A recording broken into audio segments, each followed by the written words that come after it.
Viva, viva, doutor Fortunato, mais uma vez. Vamos aqui pensar um pouquinho juntos, doutor Fortunato. Preciso de si, porque, como dizes, né, já bebi água demais, muita água, e prefaziando-te a ti mesmo, tive contacto com um acórdão do Supremo Tribunal, Tribunal Supremo entre nós, né?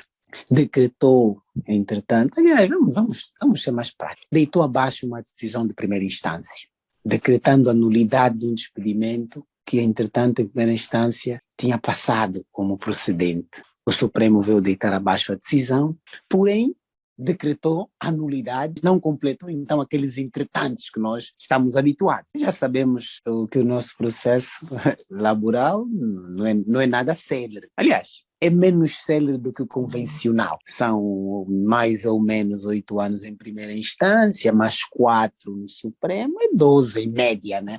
Raras são as vezes que chega à maioridade, mas se for um de segurança social, chega tranquilamente à maioridade. Mas, entretanto, doutor Fernando, o que é interessante é, o Supremo veio, entretanto, pôr abaixo a decisão e decidiu pela nulidade do expedimento. O trabalhador foi, entretanto, notificado da decisão, do acórdão, e foi logo correr que se executasse, entretanto, a decisão. Fez as suas continhas, como é óbvio, quando o juiz da primeira instância recebe de volta o processo, diz, ó, atenção, a decisão foi tomada, é verdade, está nulo, mas não tenho nada para lhe dar, isso é de execução. E nasceu o ato, como assim? Não tenho nada, porque o Supremo só decretou a nulidade. Não há consequências da nulidade. Por isso, não há o que lhe pagar. Por favor, meu amigo.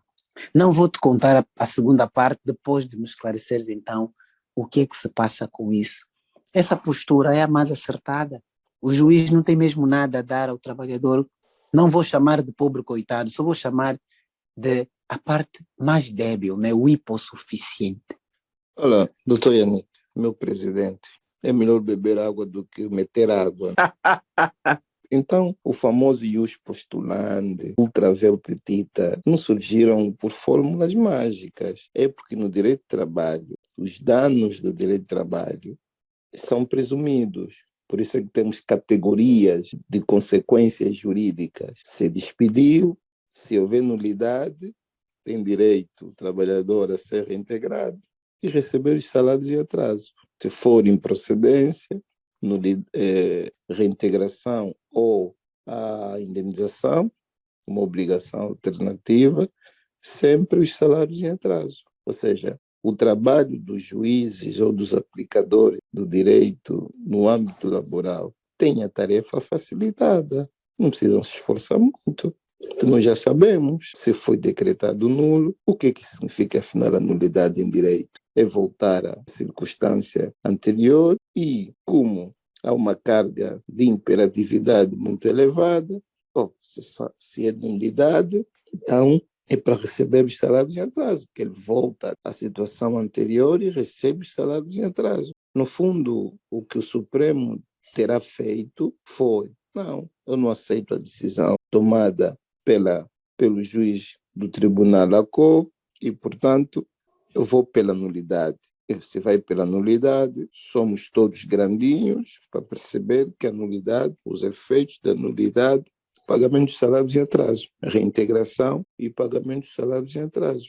Não me parece que a juíza ou o juiz tivesse tão desapercebido para não compreender este sentido. Se calhar o ego tivesse falado mais alto, porque o que me parece é que a decisão não foi tomada em seu favor, como se estivéssemos ali para discutir posições e ter havido esse desgaste e esta posição, então, que assistimos, não é? Portanto, nós não estamos no direito público, onde a posição do tribunal é meramente declarativa. A nulidade em sede de um processo laboral, as consequências são as legais. Portanto, porque, se assim fosse, mesmo que o tribunal, por exemplo, tivesse decidido menos do que a lei estabelece, ainda assim o tribunal de primeira instância teria que perceber, não, se é nulidade, tem que receber os salários de atraso. Se é nulidade, tem de ser reintegrado. Portanto,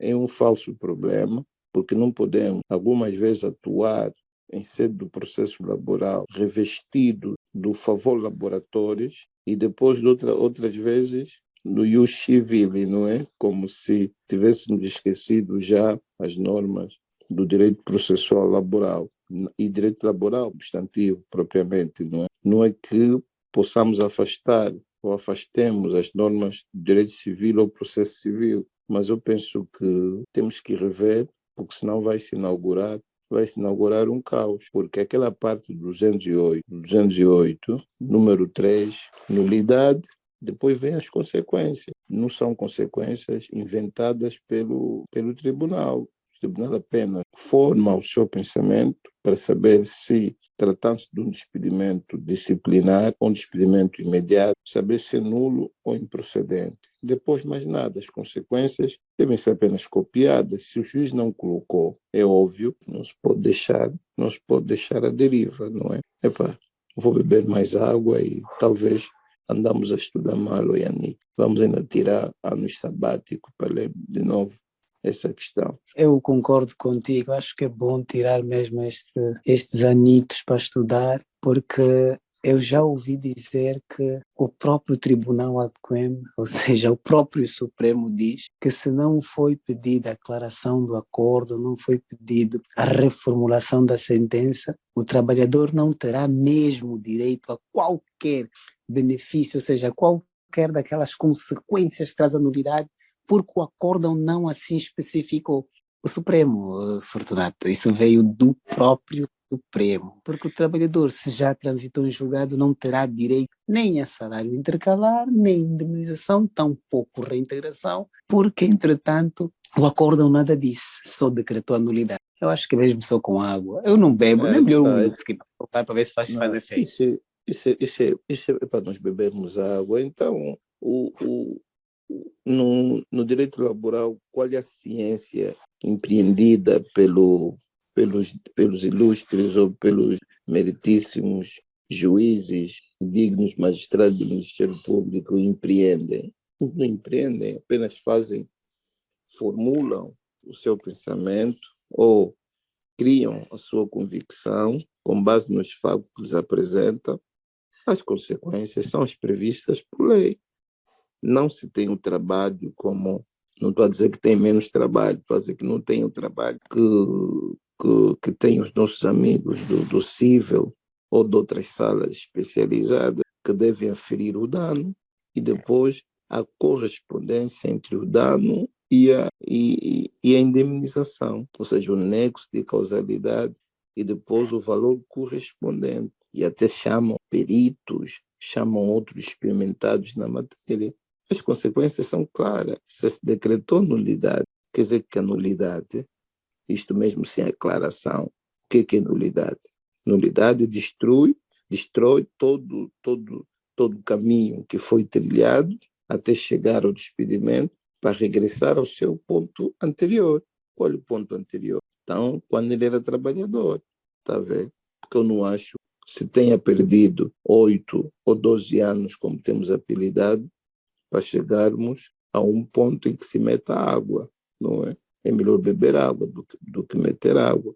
Tanto as consequências do direito laboral, os danos são presumidos, não se inventa mais nada. E o legislador deu a ter referências muito claras, até disse, se trabalhou, se foi despedido, o despedimento é nulo, regressa, se decretou nulidade, as consequências já são preditas, não é? São preditas. Isso até faz-me lembrar, no tempo da escolha entre Barrabás e Jesus Cristo, só diziam queremos Barrabás e já sabia qual era a consequência. Se querem Barrabás, quer dizer que vão matar Cristo. E vão matar Cristo, já sabia qual era a lei que se aplicava no caso de alguém ter sido considerado um traidor ou alguém tenha cometido um crime.